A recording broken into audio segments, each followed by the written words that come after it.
আমাদের বাংলাদেশের বেশিরভাগ মানুষই কিন্তু মুসলিম, এবং মুসলিম ধর্ম অনুসারে বিপুল সংখ্যক জিনিস কিন্তু আমাদের জন্য খাওয়া নিষেধ কিংবা হারাম হিসেবে ঘোষণা করা হয়েছে। তার ভিতরে কিছু প্রাণীও আছে, এবং প্রাণীর আবার হালাল প্রাণীর আহ জবাই করার মাধ্যমে খাওয়ারও কিছু বিধি নিষেধাজ্ঞা আছে, বা এখানেও কিন্তু বিধান আছে কিভাবে বা জবাই করে সেগুলো খেতে হয়, বা ওর বাইরে যদি খেতে হয় তাহলে আমাদের ওই জিনিসটা কিন্তু হারাম হয়ে যায়। কিন্তু এগুলোর মধ্যেই কিন্তু সীমাবদ্ধ না, এর বাইরেও কিন্তু অনেক জিনিসের প্রতি আরো হারাম আছে, যেমন অপরের হক মেরে খাওয়া হচ্ছে হারাম, সুদ খাওয়া হারাম, ঘুষ খাওয়া হারাম, কিংবা চুরি করা হারাম। এমন বিষয়গুলো কিন্তু অনেক কার্যক্রমই আছে যেগুলা আমাদের আহ, মুসলিম ধর্মে পুরোপুরি ভাবে নিষেধাজ্ঞা দেওয়া আছে। কিন্তু সামাজিক নিয়মগুলো কিন্তু একটু ব্যতিক্রম। সামাজিক নিয়মে মানে মানুষের যেসব জিনিসের সুবিধা হয় সেসব জিনিস হালাল, আর এর বাইরে যা আছে সবগুলোই কিন্তু হারাম। এমন একটি বিষয় কিন্তু আমরা লক্ষ্য করি সব সময়।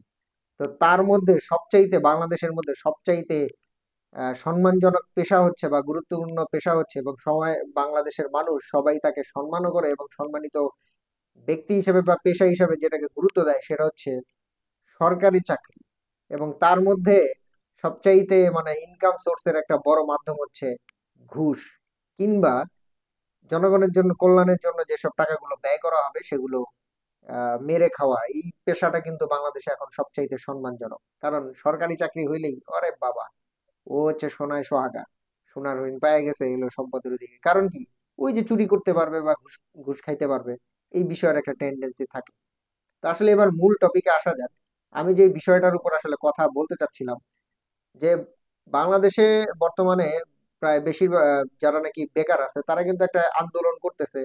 বিশেষ করে এখন যেটা আন্দোলন দেখতেছি সেটা হচ্ছে নিবন্ধনকৃত শিক্ষক গুলা যারা নাকি চাকরিতে এই মুহূর্তে মানে জয়েন দেওয়া বাকি ছিল, প্রায় 6,000-এরও বেশি সেখানে শিক্ষক নিবন্ধিত হয়েছিল, তাদেরকে কিন্তু নিয়োগ বাতিল করা হয়েছে।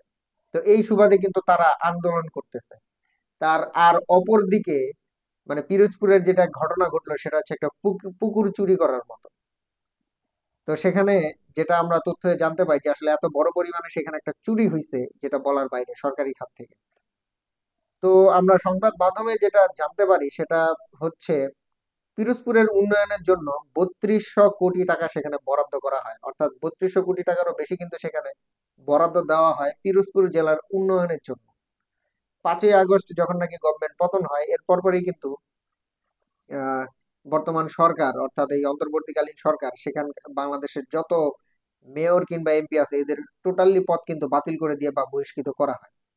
তো সেই সুবাদে যেটা হইলো সেটা হচ্ছে পিরোজপুরের যে 3200 কোটি টাকা উন্নয়নের জন্য বরাদ্দ দেওয়া হয়েছিল, তার মধ্যে 1647 কোটি টাকাই গায়েব।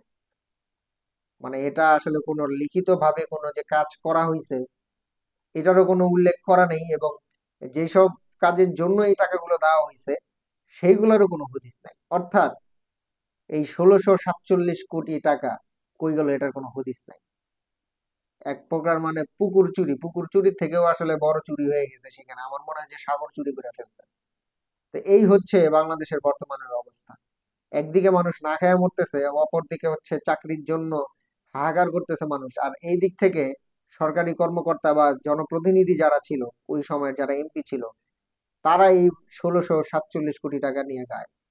এটা পুরো টাকাটাই কিন্তু জনগণের দেওয়া, আপনার আমার সবার ভ্যাট ট্যাক্সের টাকাই কিন্তু সেখানে। তো আসলে সব থেকে, এবং এই মানুষগুলোই কিন্তু এখন সম্মানিত, সমাজের মধ্যে সবচাইতে সম্মানিত। মানে কারণ এরা ধনী হয়ে গেছে চুরি করে। ধনী হয়ে গেলেই তো যার টাকা আছে তার তো সম্মান আছে, এমন একটা টেন্ডেন্সি কিন্তু আমাদের মধ্যে আছে। কিন্তু সে যে চুরি করলো বা অপরের হক মেরে খাইলো, এটা কিন্তু হারামের ব্যাপারে কোনো মানে মানুষ এটাকে ঘৃণা করে না। একজন ব্যক্তি হারাম খাচ্ছিল বা হারাম একটা খাবার খাইছে এই জন্য তাকে আমরা তুচ্ছ তাচ্ছিল্য করি। মদ খায়, সিগারেট খায়, এগুলো ক্ষেত্রেও আমরা কিন্তু তুচ্ছ তাচ্ছিল্য করি একটা মানুষকে। কিন্তু এইভাবে যে মানুষের একটা বড় হক যে কেউ চুরি করে খেয়ে ফেললো, নিজের নিয়ে নিল, এই ব্যাপারে কিন্তু আমাদের কোনো নিন্দা নাই, বরঞ্চ আমরা তাকে আরো বাহবা দিই। তো এই হচ্ছে বাংলাদেশের মূল টেন্ডেন্সি।